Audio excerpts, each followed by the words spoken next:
search of vehicles, we did reach out to Dodge, and we currently have, I think, 3 left of the Dodge Chargers. And they offer all-wheel drive miles, but we found that the Dodge Chargers are nothing but maintenance headaches. I mean, the motor's great, but it's non-stop. Every time you get an oil change, you get brakes and motor mounts and stuff like that. We researched the Durango. It's the same issue, same motor, same components as the Charger.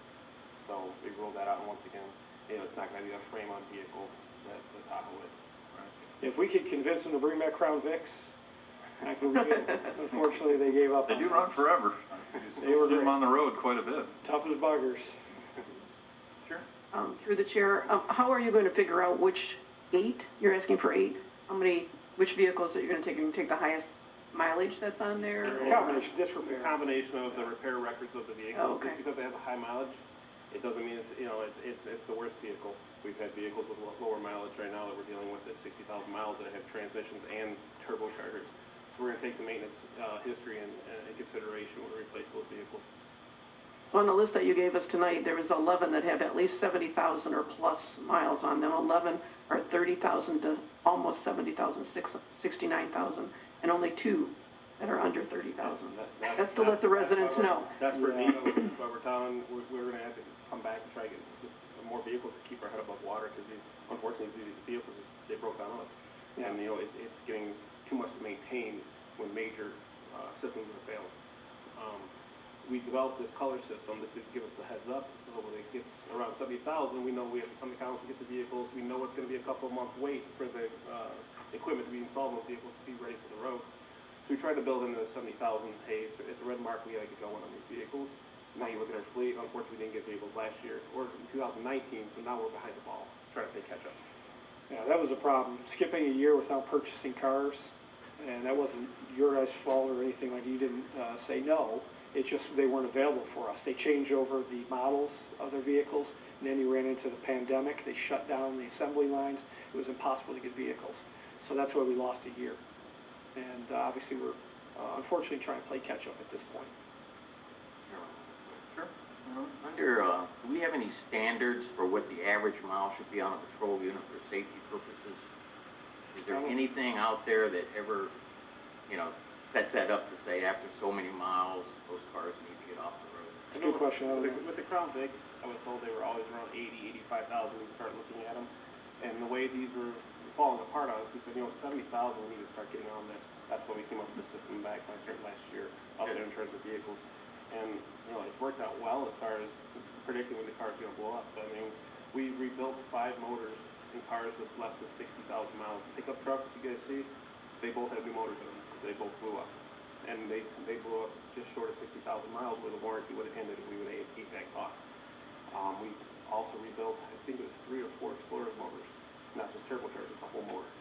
So, and on the Explorers, we have 100,000 mile warranty, which has saved us a lot. But these vehicles, the big thing is vehicles being out of service for quite some time when they are down. Thank you. I just have a question. It's not for you. It's for another thing, but we appreciate you guys coming up on this. So Jason, I don't know if this would be you or maybe Keith or maybe the mayor can answer this. The carryover of the LED streetlight conversion approved in the prior year on this budget amendment, what area is that from, or do we, is this a neighborhood?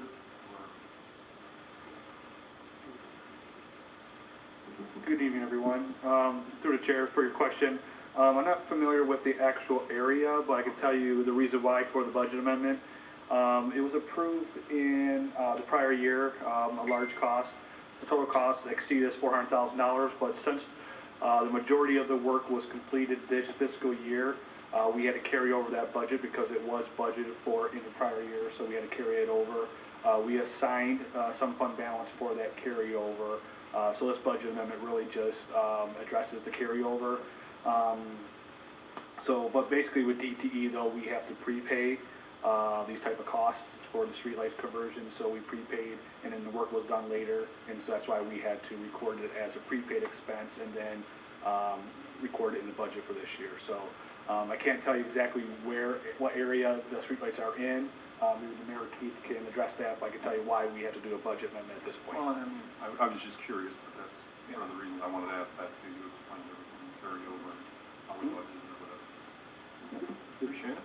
Does anybody else have anything? Through the chair to Jason. Jason? Are these expenses with the budget amendment accounted for in the Plant Moran audit? Because I know it indicates in the audit report that the city assigned $825,000 for future capital projects and $1.7 million for the subsequent year's budget. So are some of these accounted? That's correct. The amounts you see here, the 1.7 million, if you recall, in our monthly financial statements that you'll be reviewing on one of the agenda items coming up. But right now, our current budget now calls for a use of fund balance of approximately 1.7. So that's where that 1.7 number comes from on the audit.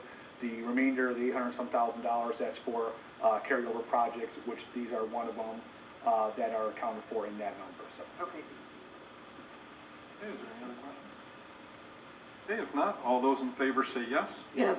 All opposed say no. Motion carries. Item 6.2 is a motion to amend CCR number 12.631-20 to postpone. What's that? Yeah, we're gonna postpone it until we're Okay, you have to read it, okay.